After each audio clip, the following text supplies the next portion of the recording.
Hello guys, already ఇప్పుడే promo release అయిపోయింది. ఎలా అయితే నాగార్జున గారు అబ్బాయికి బాగా స్టంట్లు ఇస్తాడని మనం అనుకున్నాం, అలాగే జరుగుతుంది ఎగ్జాక్ట్గా. మొన్న బిగ్ బాస్ అందరూ రూల్స్ క్రాస్ చేస్తున్నారు, మీరు పనిష్మెంట్ తప్పదు అని ఇండైరెక్ట్గా క్లాస్ పీకినా వినకుండా మళ్ళీ బిగ్ బాస్ పైనే జోక్స్ వేశాడు. పైగా తనని కాదంటూ కూడా చెప్పుకొచ్చాడు. అది నన్ను కాదు, నన్ను ఉద్దేశించి అయితే బిగ్ బాస్ ఒకసారి నేను ఏమన్నానని అందులో ఏముంది, ఏం మాట్లాడకుండా కూర్చోమంటారా? అయితే ఏదో చిన్న చిన్న జోకులు వేసాను అంతే కదా, ఏముంది, నన్ను కన్ఫెషన్ రూమ్కి పిలవండి, ఒకవేళ నా గురించే మీరు అన్నట్టయితే నేను సారీ చెప్పుకుంటాను, అయిపోద్ది అన్నాడు. అంతటితో కాకుండా మళ్ళీ నెక్స్ట్ సీన్లోనే వీళ్ళు ఏదో లంచ్ కానీ కూర్చుంటే అక్కడ కూడా మొదలెట్టేశాడు. అక్కడ ఎవరో ఏదో టాపిక్ తీసుకొస్తే మీరు బిగ్ బాస్ కాదు సార్, బయాస్డ్ బాస్ అంటూ మొదలెట్టాడు. అండ్ అదే సిచ్యువేషన్లో బిగ్ బాస్ మీరు రూల్స్ క్రాస్ చేస్తున్నారని నుంచోబెట్టి వార్నింగ్ ఇస్తున్నప్పుడు సోనియా వచ్చి ఇనిషియేట్ తీసుకొని అబ్బాయి దగ్గరకు వచ్చి, అరే నీ గురించే అంటున్నారు, నువ్వేమన్నా కామెంట్ చేసావా, చేస్తే సారీ చెప్పు, అది ఇదని సోనియా అంటా ఉంటే చెప్పాను ఆల్రెడీ నా గురించి కాదు అన్నట్టుగానే అప్పుడు వరకు ఉంటాడు. బిగ్ బాస్ ఇతనికి డైరెక్ట్గా చెప్తే కానీ అర్థం కాదని అర్థం చేసుకొని క్లాన్ అందరినీ కూర్చోబెట్టి ఓడిపోయిన చీఫ్ మర్యాద లేకుండా మాట్లాడాడు బిగ్ బాస్ మీద. సో దానికి పనిష్మెంట్గా టీం మెంబర్స్ అందరూ భరించాల్సి ఉంటుంది. సో వాళ్ళని చీఫ్ కంటెండర్ నుంచి తొలగిస్తున్నామని చెప్తారు. అప్పుడు ఇక అర్థం చేసుకుంటాడు. అప్పుడు కూడా కొంచెం కూడా పశ్చాత్తాపం లేకుండా ఉంటాడు. ఫేస్ అయితే ఏం పెద్ద ఉన్నట్టు ఉండడు. ఎందుకంటే ఆ ముందు సీన్లోనే ఇండైరెక్ట్గా చెప్పినప్పుడు కూడా అంటాడు, ఒకవేళ నన్ను కన్ఫెషన్ రూమ్కి పిలిస్తే నేను అక్కడికి వెళ్ళి సారీ చెప్తాను, కానీ నేను అన్నదాని మాటల మీద స్టిక్ అని ఉంటాను అని చెప్పాడు. సో ఇక ప్రోమో మొదలవడంతోనే నాగార్జున సార్ పెద్ద రెడ్ స్టిక్ చేతిలో పట్టుకొని వస్తూ ఉంటారు. సింబాలిక్గా అర్థమైపోతుంది మనకి, రెడ్ స్టిక్ కదా. సో ఇంతలోకి అబ్బాయి మాట్లాడిన క్లిప్స్ అన్నీ చూపిస్తూ ఉంటారు. మెంటల్ గాడు అంటాడు ఒకసారి, అండ్ ఇంకోసారి వీళ్ళు ఈ టాస్క్ జరిగేటప్పుడు అక్కడ కూర్చొని ఉంటారు కదా, టాస్క్ చేంజ్ చేస్తూ ఉంటాడు. ఆయనకే తెలియదు ఏం చేయాలో అన్నట్టుగా అంటాడు. ఆ తర్వాత ఏంటి, వాళ్ళ పిల్లని తిట్టినప్పుడల్లా టాస్క్ మారుస్తూ ఉంటాడు అన్నట్టుగా అంటాడు అబ్బాయి. అసలు ఈ మాటలన్నీ అన్నప్పుడు పక్కన వాళ్ళు కూడా పాపం వారించరు, అదే ఇక్కడ వచ్చింది. అండ్ ఇంకోసారి ఒక నైట్ టైం మాట్లాడుకునేటప్పుడు నా వాయిస్ వేసి వాళ్ళెవరో మొహాలు వేసి ఎడిట్ చేయకండి, మళ్ళీ లఫంగి ఎడిట్లు, నా వాయిస్ వేసి నా ముఖం వేయండి అన్నట్టుగా ధైర్యంగా చెప్తాడు. అసలు ఏదో పెద్ద మొనగా దిగొచ్చినట్టు. ఇది ఒక అవకాశం కోసం వచ్చిన క్యాండిడేట్లు ఎవ్వరు ఇలాంటి మాటలు మాట్లాడరు. మరి అబ్బాయి ఏ పర్పస్తో వచ్చాడు ఇక్కడికి అది తెలియాలి ఫస్ట్. సో సైమల్టేనియస్గా ఇవన్నీ ఇతర మాటలు నడుస్తూ ఉంటే బిగ్ బాస్ నాగార్జున గారు యాంగ్రీగా వస్తున్నట్టుగా చూపిస్తూ ఉంటారు. ఇక్కడ జోక్ ఏంటంటే, వీళ్ళు ఇతను మాట్లాడినప్పుడల్లా వీళ్ళ గ్రూపులో అందరికీ అర్థమవుతుంది. ఈవెన్ ఆదిత్య గారు కూడా అంటారు, నువ్వు ఈ వీక్ బాగా తిట్టావు బిగ్ బాస్ని, మరి చూసుకో అన్నట్టుగా ఒక సందర్భంలో అంటాడు. కానీ అతని పక్కనే ఉన్న ప్రేరణ మాత్రం ఏ జోకేస్ వేసినా నవ్వుతూనే ఉంటుంది. అండ్ ఒకసారి బయాస్డ్ బాస్ అనే అంటాడు కదా, ఆ టైంలో లిమిట్లెస్ అన్ఫెయిర్ అని కూడా ప్రేరణ అంటుంది. అంటే కొంచెం సపోర్ట్ చేసినట్టే కదా అతని మాటలకి. దాని గురించి ప్రేరణకి ఏం పడుతుందో చూడాలి ముందు అర్జెంటుగా.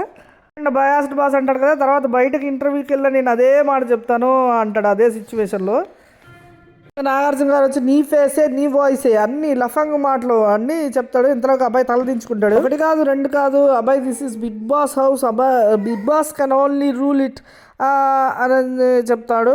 ఇంకా అబ్బాయికి ఏం చేయాలి, నేను పూర్తిగా మునిగిపోయాను, నాకు అర్థమైపోయింది గురువు గారు అని చెప్పి, సార్ నేను ఇది ఒక్కడే చేయగలను అని చెప్పి మోకాల మీద బెండ్ అయ్యి దండం పెడతాడు. పాపం నాగార్జున సార్కి పాపం ఏముందిలే, అన్నీ మరి కొంచెం ఆలోచించారు కదా వెనక ముందు ఏం జరుగుతుంది, తర్వాత వీకెండ్లో ఇలా స్టంట్లు ఉంటాయని తెలుసు, ప్రతిదాన్ని చూసి మరీ అడుగుతారని తెలుసు. అయితే అబ్బాయి వచ్చేసి, సార్ ఇది ఒక్కటే నేను చేయగలను సార్, ఐఎమ్ ఎక్స్ట్రీమ్లీ సారీ అంటూ బెండ్ అయ్యి సారీ చెప్తాడు.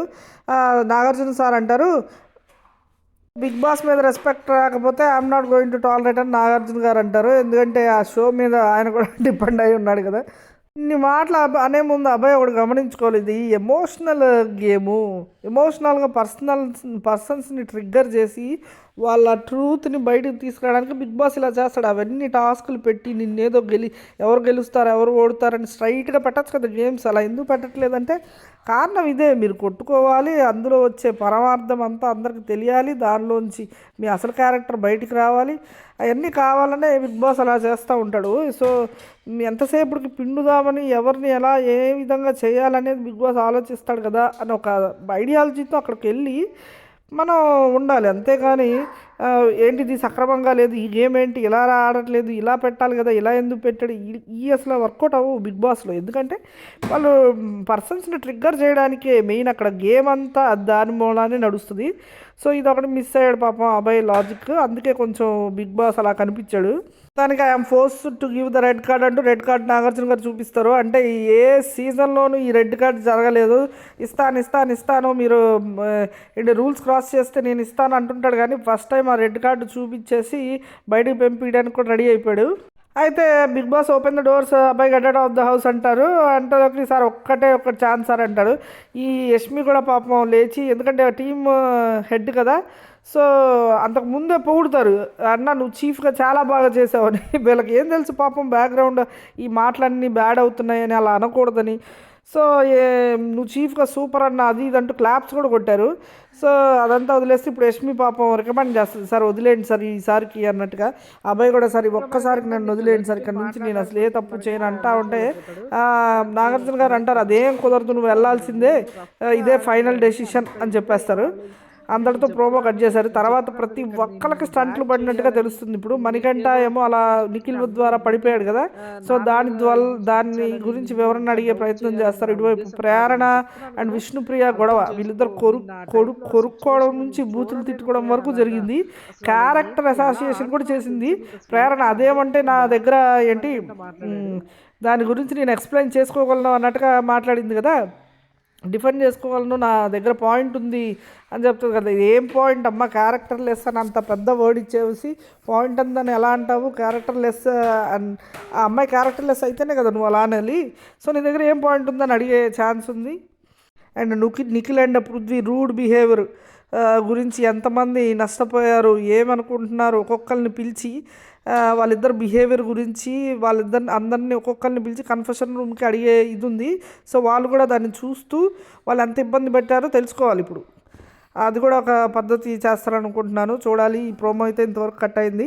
విష్ణుప్రియకి ఇచ్చే స్టంట్లు కూడా ఉన్నాయి. విష్ణుప్రియకి ఇన్నోసెంట్ ట్యాగ్ పీకేస్తారు ఈ వారం, ఎందుకంటే ఆమె చేసిన రచ్చ మామూలుది కదా. దోశ విషయంలో కానీ, ఎవరో ప్రేరణ విషయంలో కానీ, నువ్వు రాక్షసి వచ్చింది, కరేపాకంటే గేమ్లోకి వచ్చిందంట, ఇవన్నీ అడిగే ఛాన్సులు ఉన్నాయి.